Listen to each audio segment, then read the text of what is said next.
diz o Evangelho de Jesus segundo escreveu o evangelista Lucas? Lucas, capítulo de número 23. Quem vai morar no céu aí? Tem alguém que vai para o céu? Lucas 23.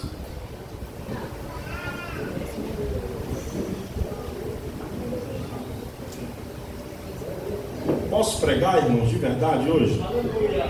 Posso pregar? Lucas 23, verso de número 44 em diante.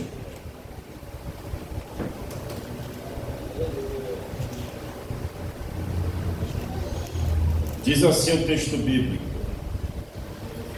já era quase a hora sexta, e escurecendo-se o sol, houve trevas sobre toda a terra, até a hora nona, de meio-dia até as 3 da tarde, às 15 horas. E rasgou-se-lhe pelo meio o véu do santuário. Então Jesus clamou em alta voz: Pai, nas tuas mãos entrego o meu espírito. E dito isto, expirou, ou morreu, ou entregou a sua vida. Vendo o centurião o que tinha acontecido, deu glórias a Deus, dizendo: verdadeiramente este homem era justo. Diga justo. E todas as multidões reunidas para este espetáculo, vendo o que havia acontecido, retiraram-se a lamentar, batendo nos peitos. Entretanto, todos os conhecidos de Jesus e as mulheres que o tinham seguido desde a Galileia permaneceram a contemplar de longe estas coisas. Amém?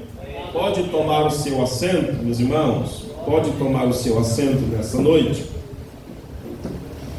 Meus queridos irmãos, nós conhecemos muito bem a história que é a raiz de todos os evangelhos que nós temos na Bíblia.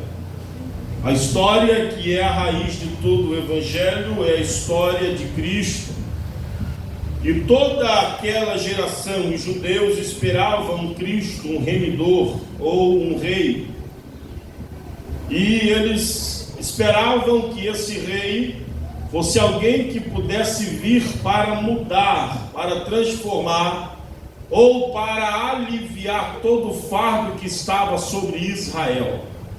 Porque Israel sempre viveu debaixo do domínio, a maior parte do tempo, de outros povos. E eles já não queriam mais viver debaixo de tamanha opressão, de tamanho jugo. Nós vamos ver que nos dias de Moisés, nós vamos ver a história de quando os hebreus deixam o Egito.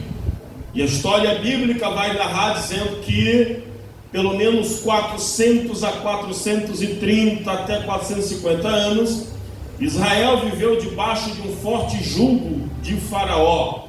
Eles plantavam, mas não colhiam tudo que plantou. Eles trabalhavam, mas não eram merecedores do salário pelo rei que lhes administrava absolutamente tudo. Então a visão de que o povo todo tinha é de que um dia viria alguém para remir o seu pecado, para tirar o fardo que estava pesado. Eles imaginavam que esse homem pudesse se assentar num trono e governar o povo, trazendo o que o povo queria: riquezas, bênçãos, prosperidade e paz para toda a nação de Israel. Só que de repente é revelado o nascimento de um menino esse que nasce numa simples e pacata manjedoura. num lugar que talvez era impróprio, mas é ali que Deus lhe permite vir a vida, ou ter vida, ou nascer, ser concebido ali com vida, para que esse sim pudesse ser um princípio da transformação da nação de Israel. Só que quando o menino cresce, quando ele cresce e ele é revelado aos homens, a Bíblia vai nos narrar dizendo que os homens não aceitam ele como o Filho de Deus. Os homens irão rejeitá-lo, os homens irão descartá-los, porque ele vem de um povoado muito simples, filho de um homem muito simples, filho de uma mulher ainda mais simples ainda. A sua profissão não era uma profissão que expirava, que mostrava, que almejava uma certa riqueza, uma certa influência no meio da sociedade, porque tudo que ele aprende com seu pai enquanto criança é o ofício da carpintaria. Mas depois que ele cresce, a Bíblia diz que ele, em certo momento, ele se assenta no meio dos doutores e começa a ensiná-los, começa a pregar a palavra de Deus, ler as leis de Moisés para os escribas, para os sacerdotes, para os fariseus, para os estudiosos daquela época, daquele tempo, da sua geração. E aí esse menino vai crescer, vai evoluir, e de repente ele se torna alguém se torna referência. Para pelo menos 12 homens ele se torna uma grande referência. 12 homens que o seguiam onde ele ia, 12 homens que se assentavam ao seu lado para ouvir a sua pregação, 12 homens que, quando foram confrontados acerca de uma palavra pesada, e o próprio Jesus olhou para ele e disse: vocês não vão embora porque a multidão está indo embora. Um entre os 12 homens se levanta e diz: Senhor, para onde iremos nós se só tu tens a palavra de vida eterna? O fato é que ele está alimentando a vida espiritual desses homens. O fato é que ele está trazendo o reino de Deus, inserido dentro dos corações, para que o reino de Deus pudesse ser vivo dentro de cada um de nós. E se nós estamos aqui hoje pregando o Evangelho, ouvindo o Evangelho, é porque nós entendemos que de fato o reino de Deus ele vive dentro de cada um de nós. Porque nós não saímos da nossa casa para vir à igreja se nós não acreditássemos no reino de Deus.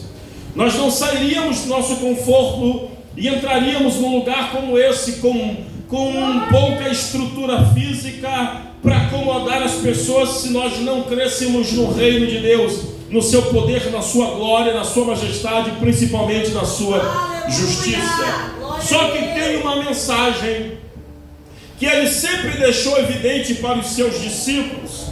Tem uma mensagem que ele sempre deixou bem claro para os seus discípulos.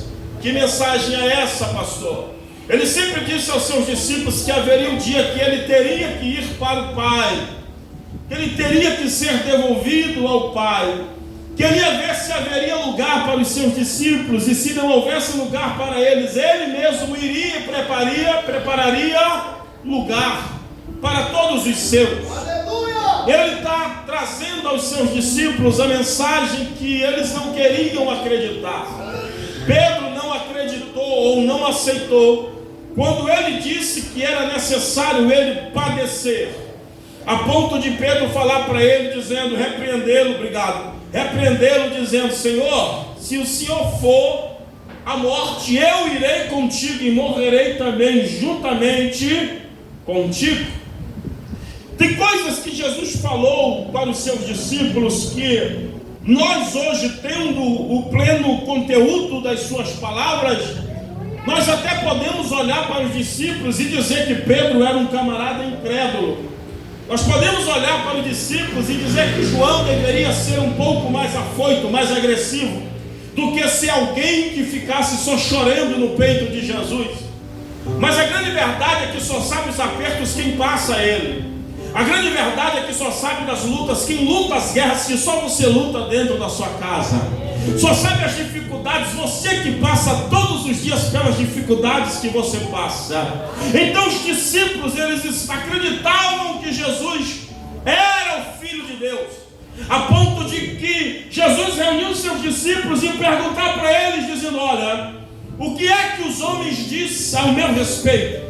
O que é que eles pensam acerca de mim? O que é que eles dizem quem eu sou? Um discípulo se levanta e diz: Senhor, eles estão dizendo que tu és Elias. Outro discípulo se levanta e vai dizer: Senhor, eles estão dizendo que tu é um dos profetas.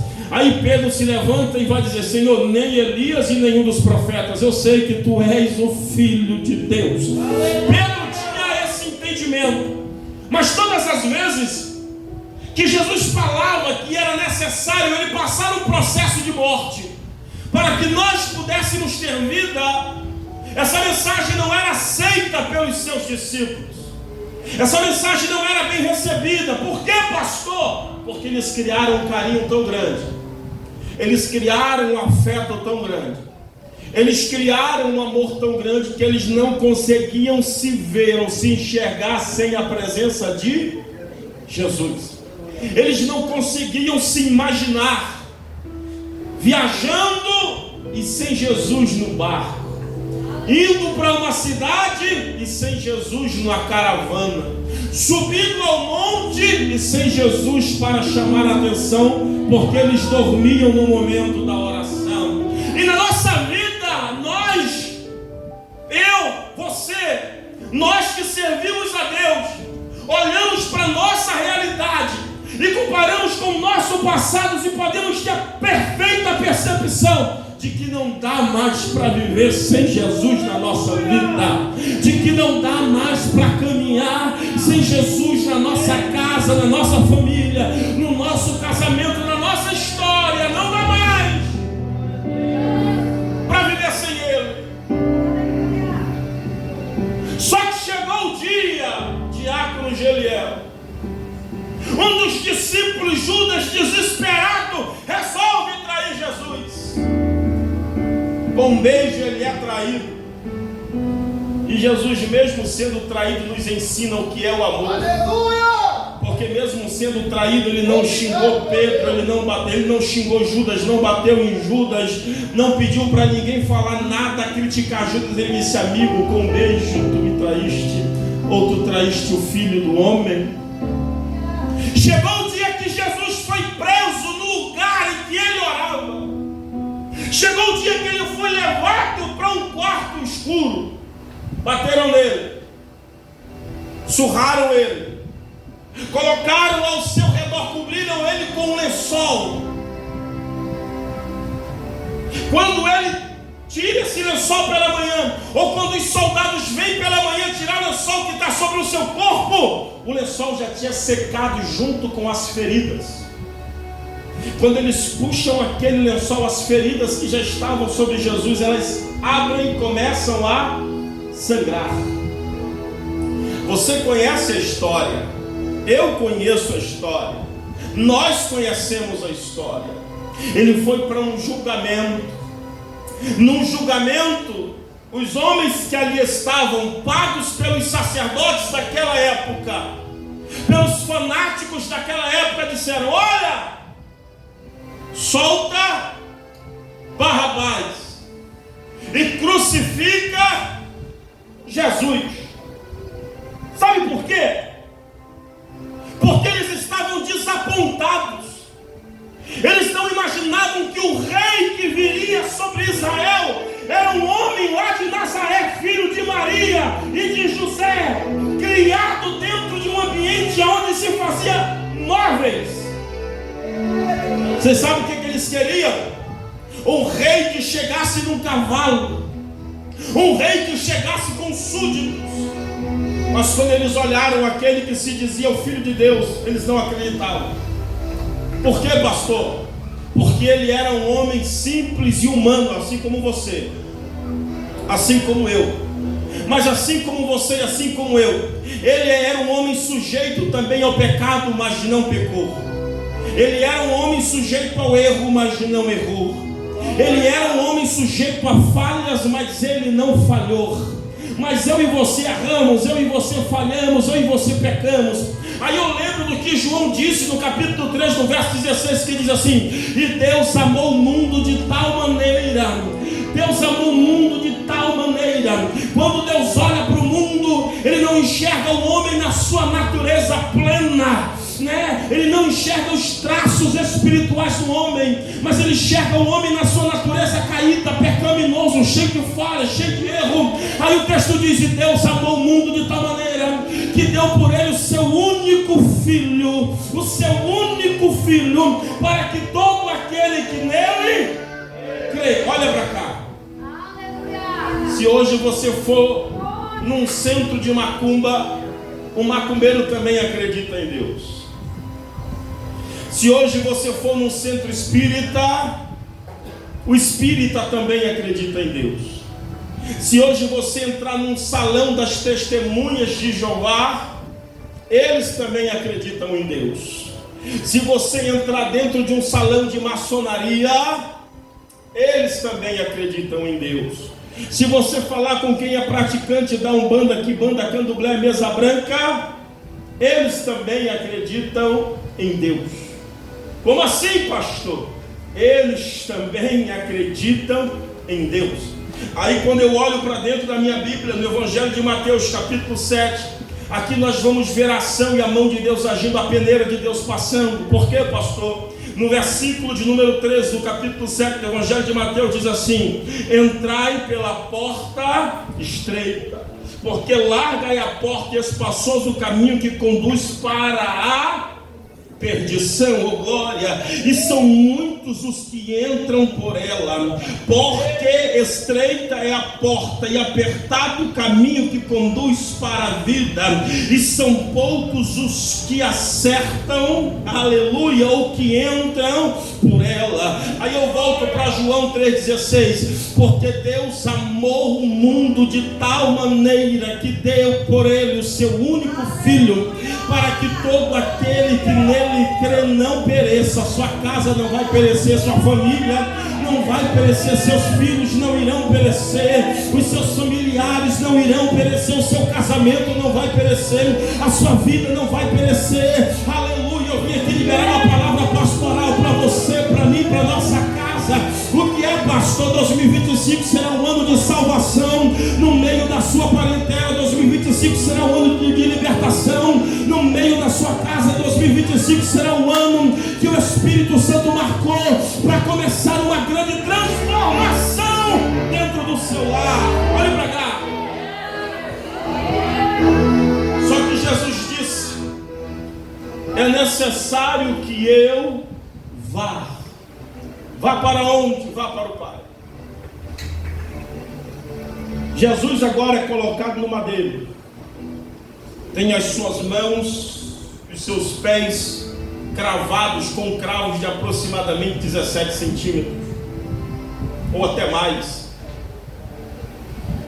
Os discípulos estão acompanhando de longe. Os seus conhecidos estão acompanhando todo aquele movimento. E a Bíblia diz que tem um soldado que está do lado dele, olhando tudo que está se passando. E quando os homens percebem que eles estão difíceis de morrer, eles recebem uma ordem para quebrar as pernas, para que com o peso do corpo os pulmões pudessem ser comprimidos e a respiração lhes faltasse. Então eles quebram a perna de um ladrão, quebram a perna do outro ladrão, mas quando chegam para quebrar as pernas de Jesus, eles percebem que Jesus já não tem mais vida. A Bíblia diz que ele entrega ao Pai a sua vida. Diz: Pai, a ti eu entrego a minha vida.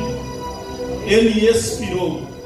Quando o soldado olha para ele, sem reclamar, sem murmurar, sem chorar, sem perguntar, sem questionar nada, o soldado tem uma única percepção. Qual é a percepção, pastor? Ele diz: verdadeiramente esse homem não tinha culpa alguma. Este era um homem inocente. Agora, eu estou com esse texto no meu coração, e antes de eu sair da minha casa eu me fiz uma pergunta: que pergunta é essa, pastor? São perguntas que eu me faço quando eu leio a Bíblia. Porque eu não leio a Bíblia querendo pregar para Deus tratar alguém sem antes Deus tratar o meu coração e a minha própria vida. E a pergunta que eu fiz para Deus é: por que Jesus morreu de verdade? Qual é o propósito da morte e ressurreição de Jesus? Qual é o propósito do amor de Deus para a nossa vida? Nós entendemos que Deus morreu pelos nossos pecados. Diga para quem está do seu lado: Deus morreu pelos nossos pecados. Não diga Deus morreu pelos nossos pecados. Só que com o passar do tempo, parece que nós esquecemos o propósito da morte de Cristo para a nossa vida. Com o passar do tempo, parece que nós esquecemos a verdadeira finalidade da entrega, da morte, da dor, da crucificação, do sepultamento, ressurreição e ascensão de Cristo aos céus. Por que, pastor? Sabe por quê? Porque nós estamos ficando cada dia que passa frios espirituais. Nós estamos desacreditando da nossa própria fé. Nós estamos deixando a leitura da palavra, a Bíblia, de lado. Nós estamos deixando a oração fervorosa na nossa vida para o segundo plano. Irmãos, nós estamos percebendo nesses últimos tempos cada situação que tem acontecido dentro das nossas próprias igrejas, dentro das nossas próprias congregações. A Bíblia nos diz que por se multiplicar a iniquidade, o amor de muitos se esfriaria. Por se multiplicar a iniquidade. E que iniquidade é essa, pastor? É muito simples a gente olhar. Hoje existe uma gama de crente que reclama de outros crentes, que murmuram contra outros crentes. Hoje nós estamos vendo, principalmente na internet, pastores que vão pregar, e em vez de pregar a palavra, ganhar almas, eles estão criticando a cor que a igreja é pintada, um instrumento que está assim, o fulano que está desse jeito, o ciclano que está daquele jeito. E eu acredito que o verdadeiro propósito da morte de Jesus é para perdoar os teus pecados, é para perdoar os meus pecados, é para perdoar as nossas falhas. Jesus não morreu numa cruz para que uma igreja fulana de tal reinasse sobre a terra. Jesus não entregou a sua vida numa cruz para que certa denominação pudesse ser aquela única denominação a ser a melhor, a ser aplaudida, a ser a denominação correta. Por que, pastor? Porque não existe uma igreja correta. Existem crentes que estão revoltados com a sua condição pecaminosa e estão dizendo: Senhor, salva-nos das nossas iniquidades, salva-nos, Senhor, dos nossos pecados, salva-nos, Senhor, das nossas falhas, salva-nos, Senhor, dos nossos erros. Hoje nós passamos a vida toda, tem gente que passa o dia todo falando mal dos outros, criticando os outros, levantando falso testemunho de alguém, e chega na igreja, participa da ceia, senta na mesa da Santa Ceia e diz: eu vou morar lá em Sião, eu vou morar lá em Sião, eu vou chegar em Sião. Não, irmão, nós estamos perdendo a nossa salvação. Estamos iludidos porque adoramos e não vigiamos com a nossa língua. Estamos iludidos porque oramos e não vigiamos no nosso comportamento e nem com a nossa fala. Estamos pecando porque estamos adorando a Deus, mas no mesmo momento que nós usamos a boca para dizer hosana nas alturas, a mesma língua que glorifica Ele critica o irmão que caiu, critica a irmã que está fraca na fé. Sabe o que está na hora? Está na hora da igreja como um todo segurar na mão um do outro e dizer: eu estou contigo para te levantar quando você cair, eu estou contigo para te ajudar quando você fraquejar na fé, eu estou contigo para ser coluna de oração pela sua vida.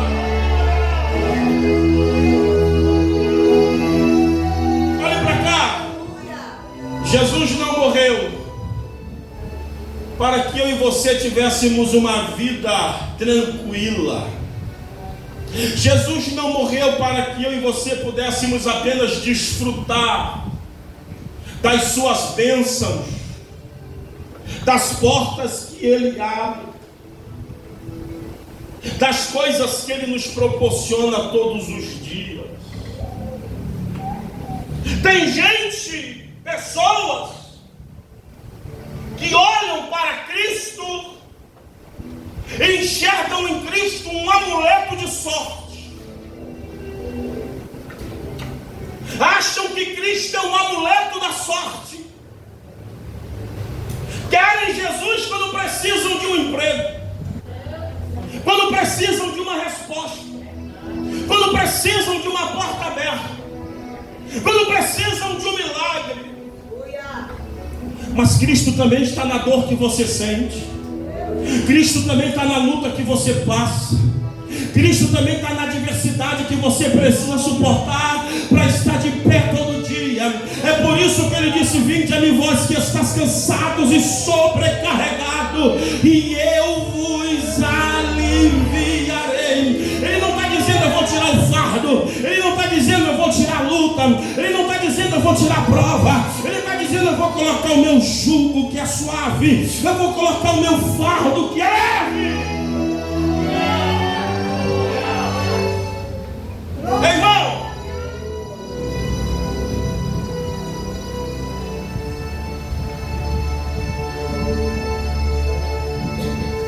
por que Jesus morreu por nós? Qual é o propósito da morte de Jesus para a nossa vida, se nós não valorizamos o seu sacrifício na cruz? Na primeira oportunidade que eu tenho, eu viro as costas para o céu. Aleluia! Na primeira oportunidade que eu tenho, eu acabo com a vida da irmã, com a vida de fulano, cicrano. Cadê a igreja? Se Pedro fosse preso nos nossos dias, sabe o que a igreja ia dizer? Bem feito. Se Pedro fosse preso nos nossos dias, sabe o que a igreja ia dizer? Já era tempo, estava demais. Se Pedro fosse preso nos nossos dias, sabe o que a igreja ia dizer? Eu quero é que se lasque. Mas como Pedro foi preso nos dias em que ele, posterior à morte de Jesus, sabe o que a igreja fez? Vamos orar. Sabe o que a igreja fez? Vamos jejuar pela vida dele. Sabe o que a igreja fez? A igreja se prostrou em oração pela vida de um homem de Deus. Hoje a gente torce para alguém cair porque a gente quer um assunto para comentar no café da manhã do outro dia. Hoje a gente torce para alguém parar porque a gente quer dizer: eu não disse que era fogo de palha, eu não disse que não ia chegar nenhum. Que igreja é essa? Que exército é esse, irmão? Que mata os seus próprios soldados. Que exército é esse que acaba com os daqueles da sua própria tropa? A nossa igreja precisa orar por quem parou. A igreja do século 21 precisa se levantar por quem caiu. A igreja do século 21 precisa jejuar por quem está fraco. A igreja que Jesus deixou na terra não é aquela igreja que despreza quem parou, é aquela igreja que abraça o oprimido. Tem alguém aqui nessa noite entendendo alguma coisa?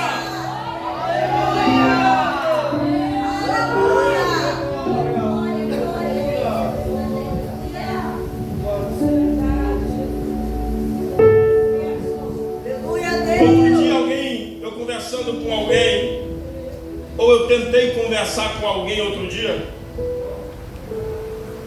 faz alguns dias eu tentei iniciar uma conversa aleatória, e a primeira frase que eu ouvi: o senhor está sabendo de fulano?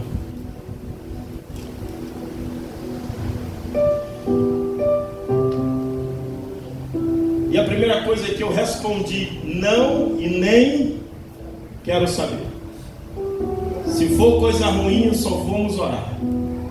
Se for coisa chata, vamos só orar.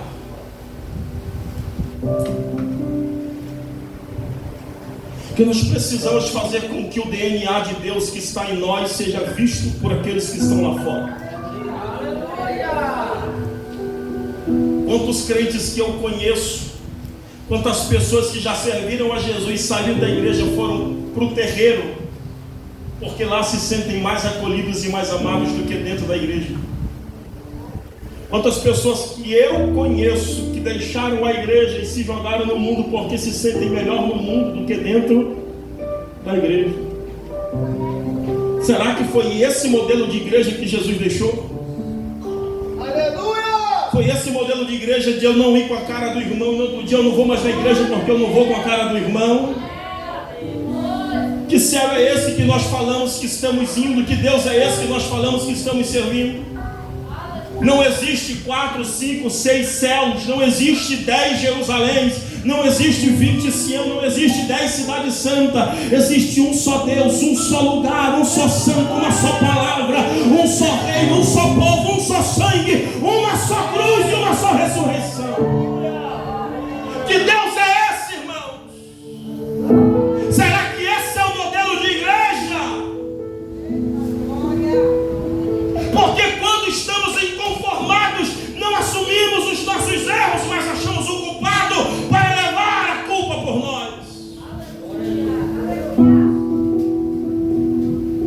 Nós estamos nos tornando crentes anêmicos espirituais, porque nas nossas primeiras lutas nós paramos. Tem uma mulher que o profeta entra na casa dela, fala para o seu moço, dizer: vê o que essa mulher precisa. A Bíblia diz que ela tinha marido, tinha casa, mas não tinha filho. O profeta entra na casa dela e diz: daqui a um tempo tu darás a luz e terás um filho. Ela olha para o profeta e diz: servo de Deus, homem de Deus, não mintas a tua serva. O tempo passa, a Bíblia diz que ela tem um filho, a vida dela muda. O sonho dela é realizado. Quando o menino cresce, ele vai para a lavoura trabalhar com seu pai, vai para a roça trabalhar com seu pai. Enquanto ele está trabalhando com o pai, a Bíblia fala para a gente que esse menino sente fortes dores de cabeça. Ele volta para dentro da sua casa, chega até a casa da mãe, ele fica com dores, a mãe pega ele, coloca sobre o seu joelho, ora, mas o menino morre. Quando o menino morre, você sabe o que a mãe faz? Ela pega o menino, coloca no quarto superior, que era o quarto onde o profeta dormia. Sabe o que ela faz? Ela fala para o seu marido: me prepara uma mula, me prepara um carro, me prepara um moço para me levar até o profeta. O marido olha para ele e diz: o que está acontecendo? Porque não é lua cheia, não é tempo de visitar profeta. Ela diz: só prepara o carro que eu vou lá com o homem de Deus. Quando ela chega no monte onde o profeta está, o profeta de longe vê ela e manda o seu moço Geazi. Quando o moço chega na presença da mulher, faz para ela uma pergunta, e a pergunta que ele faz: vai tudo bem contigo? Ela diz: vai tudo bem. Vai tudo bem com teu marido? Vai tudo bem. Vai tudo bem com teu filho? Ah, imagina a dor daquela mulher. Mas ela estava com fé no seu coração e dizia: vai tudo bem. Não tem nada fora do lugar, está tudo bem. Não tem nada dando errado, está tudo bem. Se fosse os crentes de hoje, irmão, quer colocar nas redes sociais as suas lutas, as suas dores, os seus problemas, as suas crises, as suas lamúrias, querem compartilhar tudo por aí, querem expor os seus sofrimentos. Está na hora da gente sair um pouco das redes sociais e se socializar com aquele que é o dono da terra, que é o dono do céu, que manda em tudo, que manda em cima, que manda embaixo, que manda em mim, que manda em ti, que manda em nós. Aleluia. Quando ele manda até o inferno, precisa obedecer. Está na hora de a gente entrar dentro do quarto. Mateus 6,6: entra no teu quarto, fecha a porta, fala com teu pai que te ouve em secreto, e que aquele que te ouve em secreto te responderá. Que é isso, pastor? Esse é o modelo de igreja. Tem gente que serve a Jesus, mas tem raiva de alguém, tem ódio de alguém.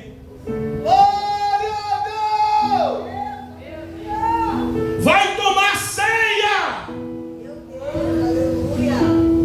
adora, chora, chama ele de santo, mas aqui dentro tem ódio no coração, aqui dentro tem raiva na alma. Não pode ver alguém que vira a cara para o outro lado.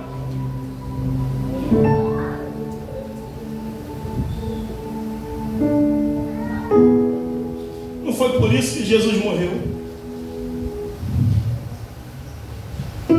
Não foi por isso que Ele entregou o seu Filho.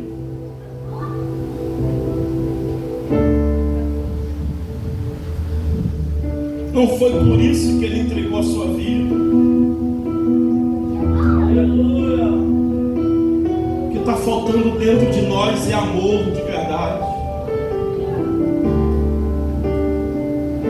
Ah, pastor, mas eu olhei para o irmão, olhei para a irmã e não senti, não bateu, não gostei. Então se aproxime mais e aprenda quem ele é, quem ela é. Se não gostou, convida para ir na sua casa, prepare um banquete, prepare um café. Porque você não sabe a luta que o irmão está passando dentro da casa. Você não sabe a crise que a irmã está passando dentro de casa, tendo que vir para a igreja muitas vezes debaixo de palavra de maldição do marido, mas está aqui. Tem gente que entra na porta da igreja, não tem motivo para sorrir, não tem motivo para se alegrar, porque o único lugar que sente paz ainda é na casa de Deus. E se parar de vir para a casa de Deus, a casa desmorona, a família desmorona, a vida desmorona. O único lugar que ainda encontra paz é aqui na casa de Deus.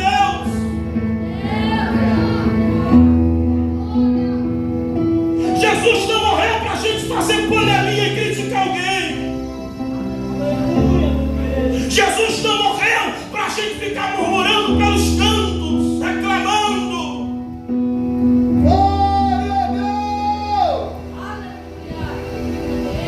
Deus! Será que nós vamos ser igual esse soldado?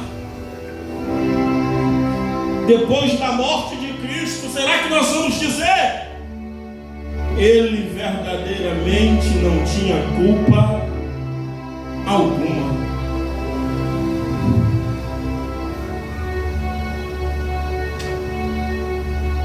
Por que Jesus morreu por nós?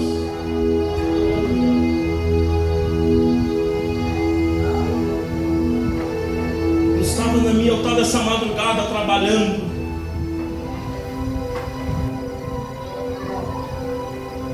Estava trabalhando essa madrugada, trabalhei até umas 4 e pouco, quase 5 da manhã. Cheguei em casa cansado, já acordei mandando mensagem para os irmãos, negócio da ceia, isso aqui, aquilo ali, para cá. Eu vim almoçar agora quase 5 horas da tarde, que eu parei para comer alguma coisa, ocupado com as coisas da igreja.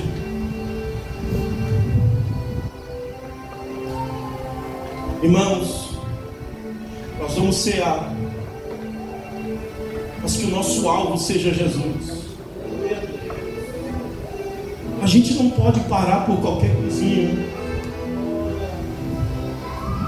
A gente não pode desistir por qualquer coisa, abandonar o nosso chamado, abandonar as promessas que Deus tem para a gente, porque alguém criticou você, porque alguém disse algo que te desanimou.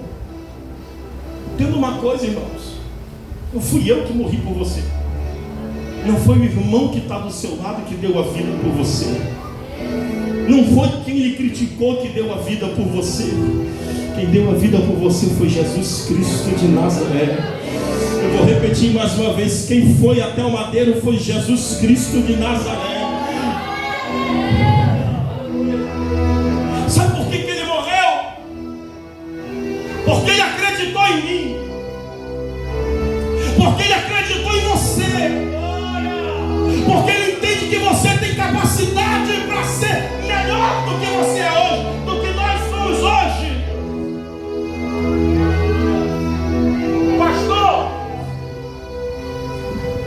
Pastor, mataram os meus planos. Se eu te contar quantas vezes tentaram matar os meus. Aí eu olho para Paulo. Quando os irmãos, os apóstolos, olharam para Paulo e disse: quem te ungiu apóstolo? Quando Pedro olhou para Paulo e disse: quem esse cara pensa que é? Ele acha que ele é apóstolo? Eu andei com Jesus e ele não andou. Quando Tiago olhou e disse: Jesus estava no barco comigo e eu com ele, quem é esse Paulo? Quando o André disse: nunca ouvi falar desse tal de Paulo, não era perseguidor? Aí Paulo diz: meus irmãos, vou contar uma história para vocês.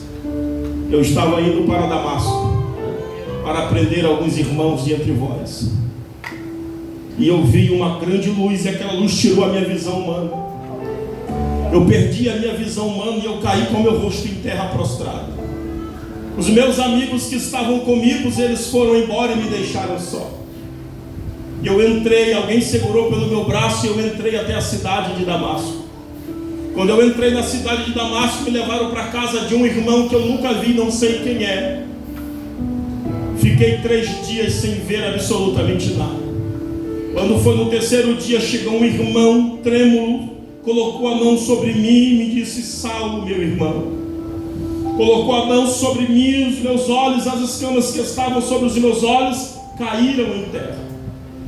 E a partir daquele momento eu comecei a enxergar de novo. E a partir do momento que eu comecei a enxergar, acendeu um desejo no meu coração de pregar a palavra de Deus. Só que eu não tinha conhecimento, eu não tinha entendimento, apesar de ser doutor da lei, eu não tinha conhecimento acerca do Cristo que os irmãos servem. Mas eu vou falar uma coisa para os irmãos: o Jesus que discipulou vocês, ele me levou até o deserto. Eu passei mais de uma década escondido no deserto. E quando eu estava no deserto, eu não sei se no corpo ou se fora do corpo, mas eu fui levado até o 3º céu. E no 3º céu me foram reveladas coisas inefáveis. Paulo está dizendo: assim como vocês foram discipulados por ele aqui, ele me discipulou em espírito no deserto, quando estava somente eu e ele. Nós precisamos entender.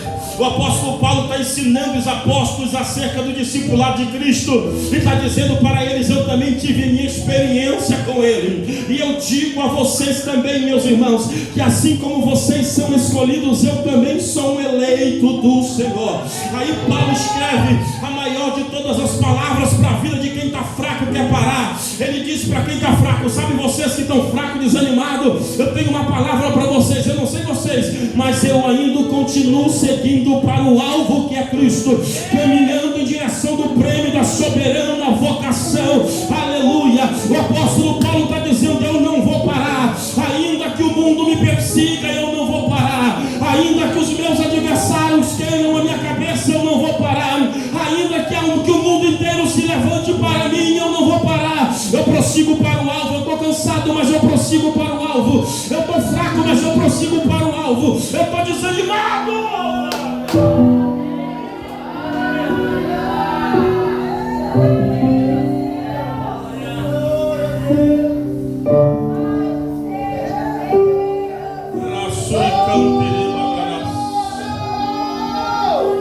Por que Jesus morreu por nós? Jesus não morreu para eu dizer: eu sou o melhor pregador, eu sou o melhor cantor. Não importa o cargo que nós temos na igreja, todos nós somos servos de um só Deus. Não importa se você tem um dia de cristão, de crente, ou se você tem 10 anos, 20 anos que serve a Deus, o céu é igual para todos, o céu é igual para todos.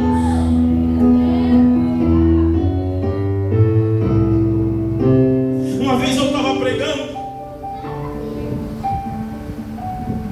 eu recebi uma oportunidade para pregar num domingo.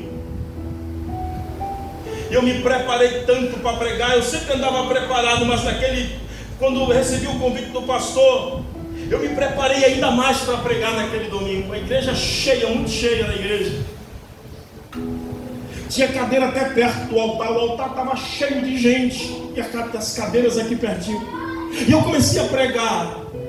E quando eu estava pregando, tinha uma irmã que estava no altar sentada, falando, me criticando, falando mal de mim. No altar, me arrebentando no altar, me criticando em cima do altar.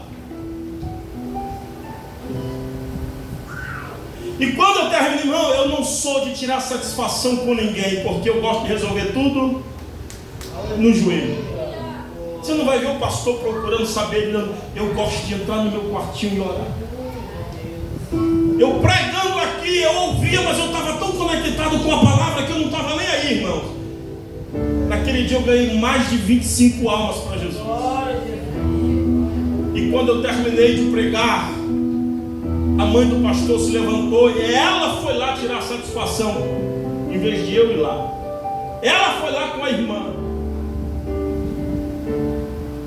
tomar satisfação, falar. E aí eu pergunto, que igreja somos nós? Será que só você está certo, só eu estou certo? Hoje perguntaram a um pastor, o que o senhor acha desse jovem pregador que está estourado na internet de uma maneira negativa? Ele disse, quem sou eu? Quem sou eu? Quem sou eu, pastor que prega mais de 50 anos? Ele disse, quem sou eu para falar alguma coisa de quem Deus escolheu? Sabe por quê? Ele disse, eu não vou julgar, porque eu não quero ser julgado. Por que Cristo morreu? Mas são as nossas falhas, os nossos erros. Será que a gente vai participar de um culto, mais um culto, e vamos para casa como se tivesse tudo bem? Será que nunca mais vamos sair de um culto e entrar na nossa casa com temor e tremor a Deus?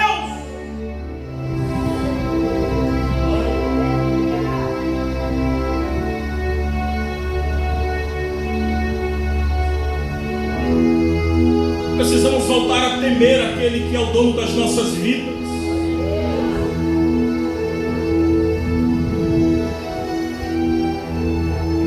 Aquele que será o julgador das nossas causas.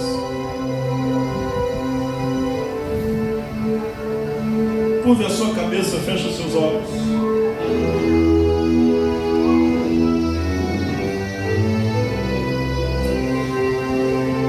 Nós vamos já servir a ceia.